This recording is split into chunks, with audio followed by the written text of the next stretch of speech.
नमस्कार. स्वागत आहे तुमचं माझ्या यूट्यूब चॅनलवरती. माझं नाव आहे डॉक्टर राहुल पेडे.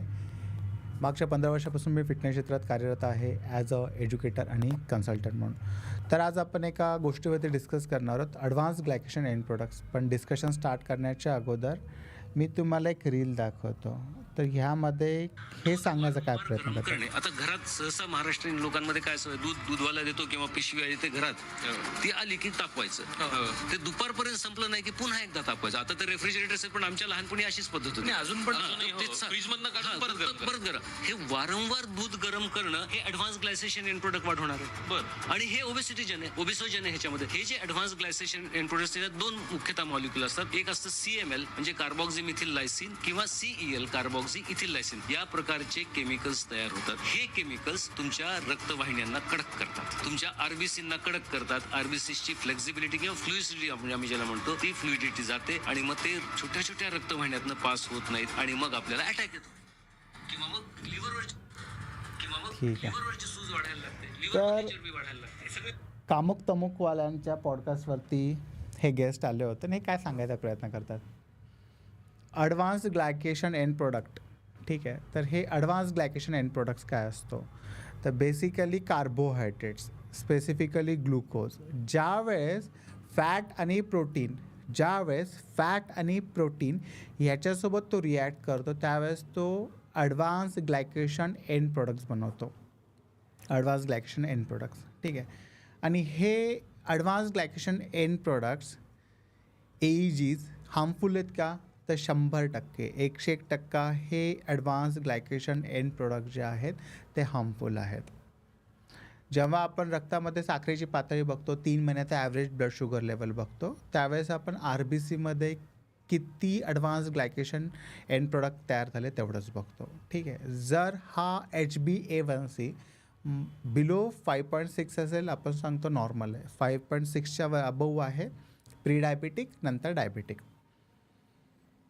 तर हे ह्या रील्समध्ये सांगण्याचा प्रयत्न काय करत आहेत, ते काय वन स्टॉप सोल्युशन देत आहेत का कोणता प्रोडक्ट पिच करत आहेत. दूध वारंवार गरम केल्याने ॲडव्हान्स ग्लायकेशन एंड प्रोडक्ट्स बनतो असं त्यांचं म्हणणं आहे. ठीक आहे.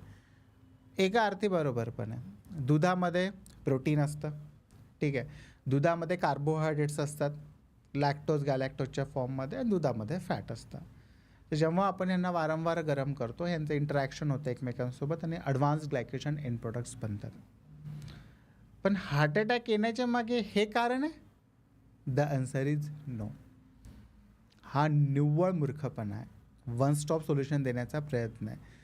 पूर्वपार आमच्या घरी माझ्या आजोबांकडे माझ्या नेटिव्ह प्लेसला फ्रीज नव्हतं. दिवसातून 2दा-3दा दूध गरम व्हायचं आणि त्यांच्या स्टेपल फूडमध्ये रात्री ज्वारीची भाकरी आणि दूध हा कित्येक वर्ष आहार असायचा. कित्येक वर्षानुवर्ष हा त्यांनी 60-70 वर्ष हा आहार कन्झ्युम केला.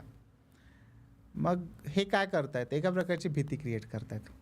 ठीक आहे. आणि फार मोठे इकडचे तिकडचे वर्ड वापरून सांगायचा प्रयत्न करतात काय असतं ॲडव्हान्स ग्लायकेशन प्रोडक्ट एंड प्रोडक्ट आणि काय नाही ह्या गोष्टी.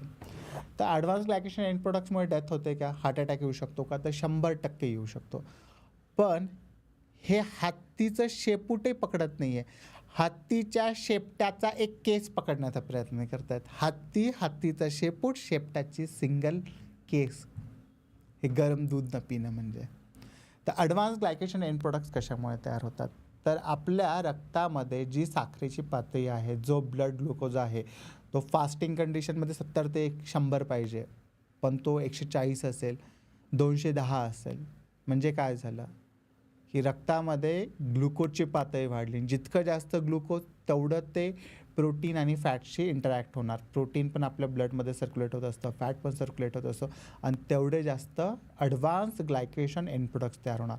आणि जेवढे जास्त ॲडव्हान्स ग्लायकेशन एंड प्रोडक्ट्स तयार होणार तेवढा आपल्या ब्लड वेसल्स ब्लॉकेजेससाठी नॅरोविंगच्या प्रोसेसमध्ये कारणीभूत ठरणार.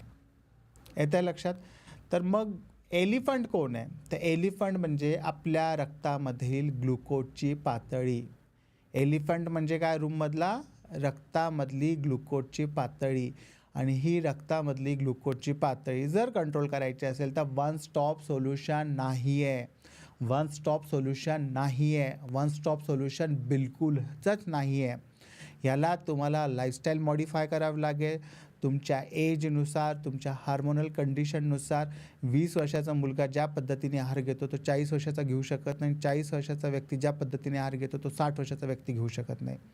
प्रत्येकाच्या एज वाईज डिमांड वेगवेगळ्या असतात. त्यानुसार त्यांना डाएट रिकमेंड करावं लागतं, कस्टमाइज डाएट प्लॅन करावं लागतं. तर हे दूध गरम केल्याने काय होतं, ॲडव्हान्स ग्लायकेशन एंड प्रोडक्ट होतं, हार्ट अटॅक येतो. आणि रिसर्च आहे तर कुठे आहेत रिसर्च? इथून पुढे मी जेव्हा केव्हा पण जी काही गोष्ट बोलेल त्याचा माझ्या डिस्क्रिप्शन बॉक्समध्ये रिसर्च असेल. आणि जर जमलंच तर मी ही जेव्हा केव्हाही व्हिडिओ फॉर्मॅटमध्ये टाकेल. आता तर लाईव्ह करतो त्यावेळेस मी त्या रिसर्च पेपरचा रेफरन्स देण्याचा 100% प्रयत्न करेन. खूप सारे रिसर्च आहे. अरे आम्हाला बघू तर द्या असे कुठले रिसर्च आहे की दूध गरम करून पिल्यामुळे हार्ट अटॅक येतो. आता ॲडव्हान्स ग्लायकेशन एंड प्रोडक्ट ते बनतात आणि ते आपल्या ब्लड वेसल्सला डॅमेज करतात. पण advance glycation end products true term आहे आणि ती बनतात मॅक्झिमम कशामुळे, आपल्या रक्तामध्ये ग्लुकोजची पातळी वाढल्यामुळे. जेव्हा केव्हा प्री डायबिटिक कंडिशन असते, टाईप 2 डायबिटीज असतो, अनकंट्रोल ब्लड शुगर असतो, तेव्हा अथेरोस्क्लेरोसिस ब्लॉकेजेस होणारच आहेत. त्यात नो डाऊट.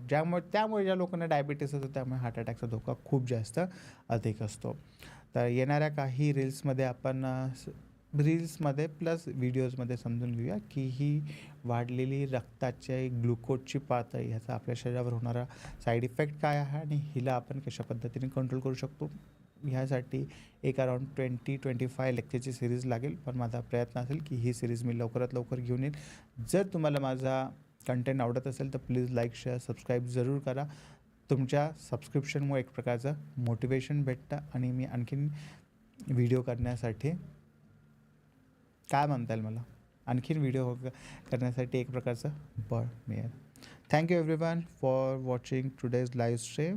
आणि सिंगल स्टॉप सोल्युशन हे कधीच अवेलेबल नसतं किंवा कधीच वायबल नसतं. Always remember that thing.